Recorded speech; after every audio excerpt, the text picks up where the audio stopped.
Attention deficit hyper activity disorder यानी कि ADHD और ऑटिज्म दोनों न्यूरो डेवलपमेंट विकार हैं। हालांकि दोनों ही बीमारियों के कई लक्षण समान हैं।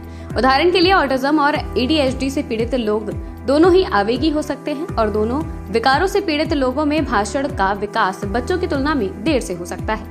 हालांकि ADHD और ऑटिज्म अलग अलग निदान है। ADHD और ऑटिज्म दोनों का इलाज होना पूरी तरह से संभव है, लेकिन दोनों विकारों को पहचानना और उनका उचित उपचार करना सबसे महत्वपूर्ण होता है। इन्हीं दोनों विकारों पर बात करने के लिए आरोग्य इंडिया प्लेटफॉर्म से जुड़ी हैं डॉक्टर चंद्रकांता। ऑटिज्म और ADHD ये बच्चों के डेवलपमेंट और व्यवहार से रिलेटेड दो डिसऑर्डर हैं। ये दोनों ही डिसऑर्डर्स जो हैं बच्चों में काफ़ी कॉमन है।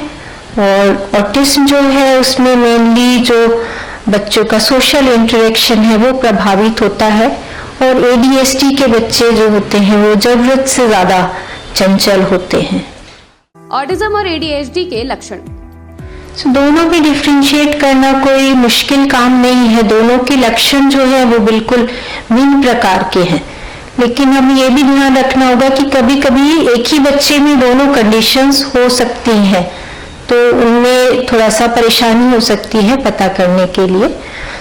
ऑटिज्म जो है वो बेसिकली बच्चों के सोशल इंटरेक्शन से रिलेटेड प्रॉब्लम है, जिसमें बच्चों में अधिकतम बच्चों में जो है वो लैंग्वेज डिले पाया जाता है, तो उन्हें बोलने में परेशानी होती है या बहुत देर से बोलना शुरू करते हैं।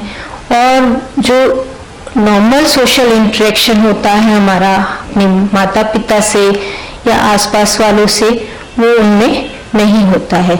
उसके अलावा बहुत सारे रिपीटेटिव बिहेवियर होते हैं, उनके जो इंटरेस्ट होते हैं वो बहुत ही सेलेक्टिव होते हैं और लोगों से मिलना जुलना पसंद नहीं करते या अपने में अकेले ही रहना पसंद करते हैं।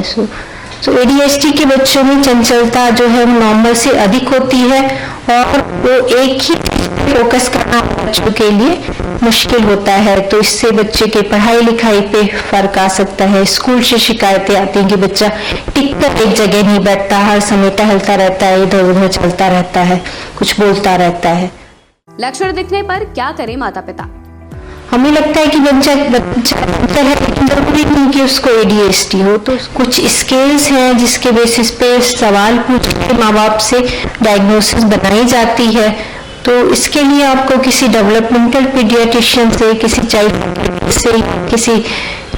चाइल्ड साइकोलॉजिस्ट की मदद से उसका क्या इलाज है, क्या थेरेपी है, वो डॉक्टर आपको बता सकते हैं। लक्षण जो ADHD और ऑटिज्म में समान है। वास्तविकता यह है कि ADHD या ऑटिज्म से पीड़ित कई लोगों में ओवरलैपिंग या समान लक्षण होते हैं। इसके अलावा दोनों विकारों वाले लोगों को कठिनाइयां हो सकती हैं, जिन्हें पारंपरिक लक्षणों के रूप में सूचीबद्ध नहीं किया जा सकता है, लेकिन ये दैनिक जीवन को प्रभावित कर सकता है। आवेग, इसमें बारी से बाहर बोलना और अनुचित होने पर उछल पड़ना शामिल है। फोकस की कमी, ADHD में आमतौर पर बाहरी घटनाओं से विचलित होना और ऑटिज्म में अपने विचारों से विचलित होना। कार्य प्रणाली में समस्याएं, समय कार्यों और परियोजनाओं को व्यवस्थित करने की क्षमता में कठिनाइयां, सामाजिक संपर्क और मित्र बनाने में चुनौतियां, सीखने में अंतर और अक्षमताएं। संवेदी चुनौतियां, प्रकाश, ध्वनि, स्पर्श के प्रति अधिक या कम प्रतिक्रिया। भावनात्मक अपरिपक्वता, क्रोध और हताशा को प्रबंधित करने में कठिनाई।